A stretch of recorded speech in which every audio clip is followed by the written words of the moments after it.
Haleluya, mtu wa Mungu.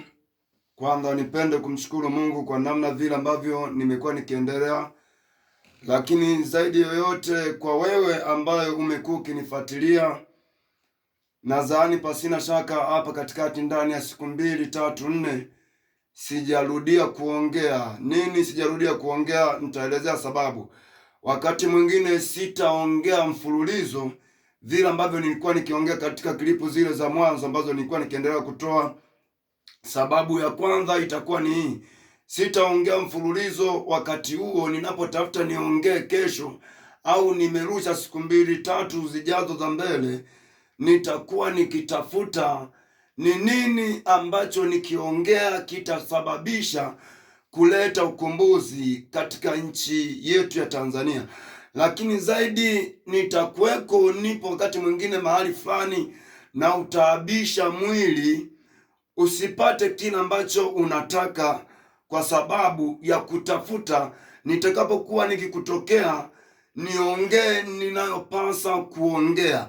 Hiyo ndiyo ambayo italeta sababu nyingi ambazo huenda sitakuwepo kila siku kama vile mwanzo ambavyo nilikuwa nikiingia kila siku na kutoa klipu. Lakini zaidi yoyote nadhani ndo hayo. Kwa hiyo utakapokuwa hujaniona siku 2, 3 sijaitoa klipu yoyote, basi usishangae. Wewe fahamu nipo tu mahali natafuta nini kitakachoongelewa, ni nini kitakachoimbwa. Lakini zaidi yote, japokuwa ipo nyimbo ambayo nimeitoa mpya, natafuta pengine kupitia wimbo unaweza ukatokea ukombozi. Kupitia wimbo, kupitia kuongea ninakoongea, unaweza ukatokea ukombozi. Kwa wanaoua, wanaoteka, wanaweza wakajua mwanadamu amekusudia kujitoa katika maumivu, kujiondoa katika maumivu.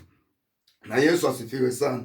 Sasa nitakusomea maandiko kwa uchache, zaidi yoyote nitamaliza. Nitasoma kitabu cha Zaburi 20 ule mstari wa 7. Zaburi 20 mstari wa 7. Anasema hivi: hawa wanataja magari na hawa farasi, bali sisi tutalitaja jina la Bwana Mungu wetu. Nimekuelezea pale mwanzo kwamba wakati utakapokuwa wakati mwingine unioni natafuta, nitakuwa niko imani kutajataja jina la Bwana Mungu wangu, ili hapa mbele nipate cha kuongea, nipate kitakachopasa niongee kwa wakati huo ambacho kitatakiwa kuongea. Kwa hiyo hapa Daudi anasema hawa wanataja magari, hawa farasi, hawa wengine ndo wanataja vitu vya aina hiyo. Lakini sisi tutakuwepo imani tukilitaja jina la Yesu, tutake msaada humu, tutake kujua juu ya wanaowaumiza watu, juu ya watekaji, juu ya wauaji, juu ya wapolaji wa mali za watu ambazo kipande kikubwa hawajazitabikia. Tutakwemo imani tukilia na kuomba msaada. Lakini wengine hatutaishia tu kulia, zaidi yoyote tutakuwa tukijaribu kuongea ambayo tutapasa kuongea na kupiga kelele, kama kitabu cha Isaya 58 ule mstari wa kwanza anasema, piga kelele usiache, paza sauti yako kama tarumbeta, uwahubiri watu wangu makosa yao. Haijalishi sasa hapo ni mtu wa aina gani, alimadamu unaishi kwenye ubaya unaoendelea ndani ya nchi yetu ya Tanzania.